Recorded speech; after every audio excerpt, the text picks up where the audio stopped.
NEET পরীক্ষায় সাফল্য অর্জন করে জেলার মুখ উজ্জ্বল করেছেন আগরতলার কলেজ টিলা এলাকার ছাত্র অনির্বাণ সাহা। তার সঙ্গে সৌজন্য সাক্ষাৎ করে শুভেচ্ছা ও অভিনন্দন জানান বিজেপি ত্রিপুরা প্রদেশ সভাপতি অভিষেক দেবরায়। অনির্বাণের বাবা উত্তম সাহা একজন জুতোর দোকানের কর্মী এবং মা শম্পারানী সাহা গৃহিণী।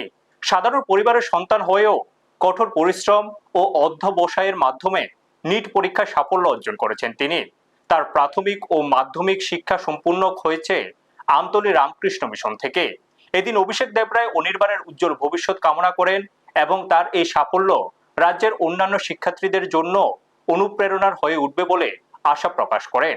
পরিবারের সদস্যরাও এই সম্মানে আনন্দ প্রকাশ করেন। ব্যুরো রিপোর্ট, নিউজ তৎকাল 24। একটা তো প্রথমটা যেটা দিয়েছি 9 দিন পরে শুনলাম যে লিক হয়েছে পেপারটা, তো আবার প্রিপারেশনটা প্রথম একটু ডিস্টার্ব ছিলাম। তারপরে আবার মেন্টাল পিসটাকে আবার মানে মোমেন্টাম গেইন করেছি, যে আবার মেন্টালি স্ট্রং হয়েছি যে এটা আবার ক্র্যাক করতে লাগবে। তো আমি এটাই বলবো যে এখন যাই হতে পারে, যে কোনো কিছু হতে পারে, তো বি প্রিপেয়ার ফর এভরিথিং। নামটা? আমার নাম অনির্বাণ শাহ। যে ছাত্রের সঙ্গে আপনার কথা হলো, কি কথা বলবো? আমি অ্যাকচুয়ালি ওকে এসেছি কনগ্রেচুলেট করার জন্যে, অভিনন্দন জানানোর জন্যে, এবং ওর কাছ থেকে শুনলাম ওর কীরকম ফিল হচ্ছে। ও অত্যন্ত আনন্দিত এবং উচ্ছ্বসিত, এবং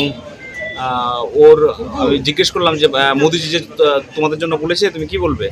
বলছে কি আমি ধন্যবাদ জানাবো প্রধানমন্ত্রীজিকে যে এই ধরনের একটা সিদ্ধান্ত নেওয়া হয়েছে আমাদের ছাত্রদের স্বার্থের কথা চিন্তা করে, এবং আমরা সরকারের প্রতি অত্যন্ত খুশি। আপনারা দেখছেন নিউজ তৎকাল 24।